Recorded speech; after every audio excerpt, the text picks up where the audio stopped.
It's exactly 9:27 a.m. Welcome back. And our next guest is Nazareen Ebrahim, South African communications and AI ethics practitioner. Thank you indeed for your patience. We are running a little late, but we do appreciate you joining us on show this morning. Assalamu alaikum and welcome. Walaikum salam, Ms. Julie. It's wonderful to join you this morning. And all I can say is, wow, South African communications and AI ethics practitioner. I think it is really and truly wonderful that we see a Muslim woman in this place. May Allah subhanahu wa ta'ala accept from you and may you grow from strength to strength with every passing day. Okay. Duas. I think we are all works in progress, Ms. Julie. And as a communications practitioner yourself, I know many communications practitioners would agree that we all have a shared or vested interest in this new development because AI is a general purpose technology. So we all have interesting questions, which I'm sure you have some indeed at the moment. Absolutely. And as we are aware, the moment we mention AI, people seem to be overwhelmed because it's an unknown. They almost kind of feel it's over their heads and they're not sure if they're going to be able to keep abreast. And the other part of AI is the fear, very especially in South Africa with the high unemployment rate, is that AI is here to take away jobs. So that's another pushback regarding AI is concerned. Would you like to respond to that comment, please? I would definitely like to respond to that comment. This new draft, and let me start from the basis of the new draft that we are addressing.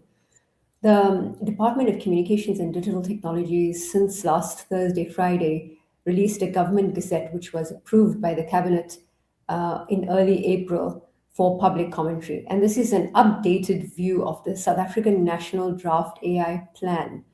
The first version was released in 2024. And what the aim of this plan was, it proposed to set a set of national guidelines at a sovereign level, at a state level, what it may look like across the board from an industry perspective, the impact that it has on citizens from employability, as you say, the impact on jobs, the impact on education, the impact on ownership, and the impact on what it means to be a citizen. These are all very specific and definite areas of where this general purpose technology, as we said, impacts us. The new draft, I have to say, Ms. Julie, looks at 6 particular areas. They go across capacity and talent development, AI for inclusive growth and job creation, responsible governance, ethical and inclusive AI, cultural preservation and international integration, human-centered deployment. Now back to your question around what is the comment on will AI impact jobs? Can this plan effectively address the loss of jobs, which is a core concern for the general public? Yes, the plan looks or is fostered in a human rights or human conscious approach, human rights consciousness approach, a rights consciousness approach, which looks at overarching themes of human rights.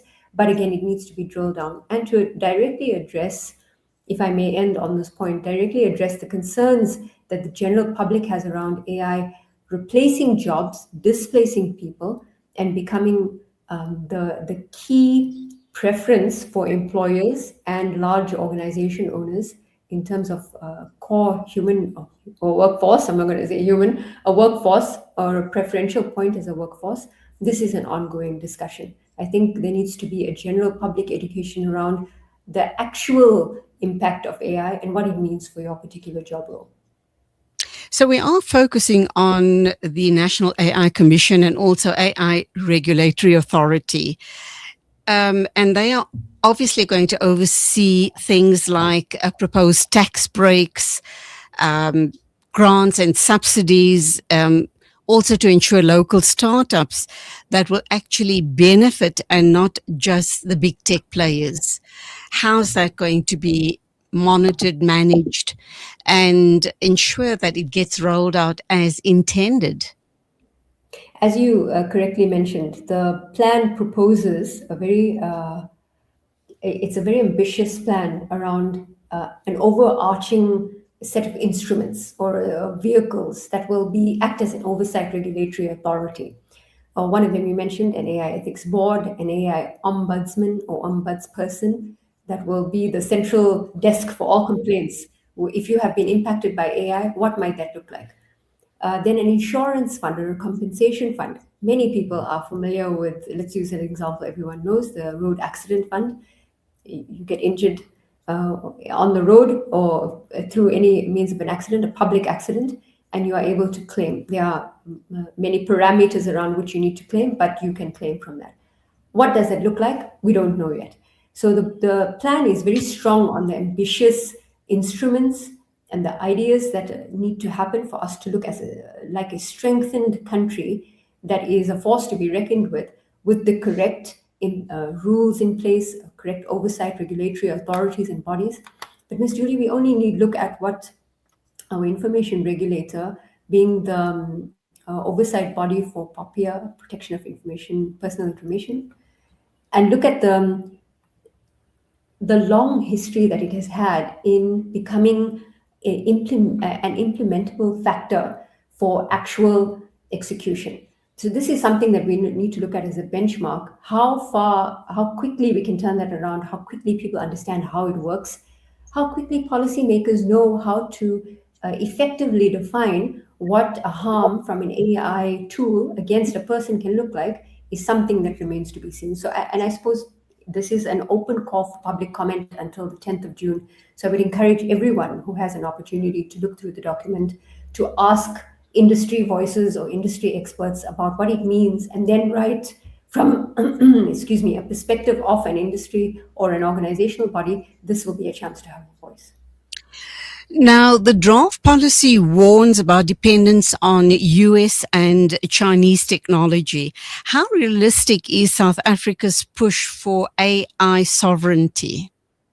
Great question. How realistic is that push for us to be a sovereign nation? Excuse me there. If we look at international examples, I'll use Singapore as an example. They have, in the last 2 months, become very AI-centric as a nation. The government have not only strongly, in all terms, used the languaging of what it means to have an AI central authority, to be AI first, to have public AI education programs.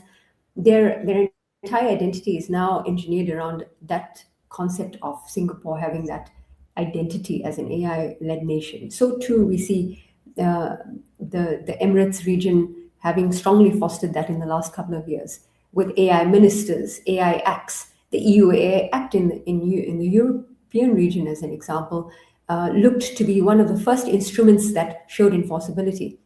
We also look at, if we think about instruments and how the Nordic countries have, in the last few months, moved to have their own AI systems that manage data, that are able to live in a data center, as an example, rules around what they use, the different models that are local models that sit within the country and are directed or governed within the state or national infrastructure. These are important considerations and movements that we see globally, which if we translate it back home, how ready are we? Well, we have much investment from large tech firms, global tech firms like Google, Microsoft, Amazon, the top three. They have multiple data centers across the country. They've also invested heavily in training programs. Microsoft recently saying that they're reaching their goal of, if I am not mistaken, training 10 million people. I need to double check that stat, but they were very clear or vocal in that narrative. If we look at all of these movements, including the investment that's coming in from the automotive sector, that might not look like it's related, considering that the Chinese car market is a massive market, driving out previous market share of German-owned cars, as an example. If we look at all of these movements and we try to understand the thinking or the sentiment behind that, we have a readiness in terms of having these instruments. This strong policy, with its languaging fostered in rights consciousness, gives confidence to investors and to the general public that yes, the country wants to make a statement around how strong we are in addressing this technology. But insofar as having the right parameters, the right instruments, the right tools, the right environment, the condition of the environment, there are many things to be considered. Network connectivity issues with people on the ground. citizens' understanding of what their rights are when it comes to accessing this technology. How much of our data sits with existing global tech providers as it does sitting in country, owned by us, or a sense of the government, or what kind of sharing capability there is. So there are many questions at hand.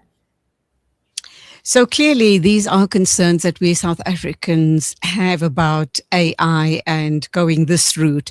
Let me wrap up then by asking this all-important question. Can this policy realistically position South Africa as a leader in AI on the continent, or is that ambition very premature? It's a case of what you know what they say, beauty is in the eye of the beholder. But realistically, the beauty of this is that it pushes us ahead in the race of how strong we are seen as not only an economic powerhouse on the African continent, but also a fair and strong voice in AI leadership. Now, we have to understand from the perspective of South African leadership in continental trade bodies or continental governing bodies like the African Union, like the G20 that we've had.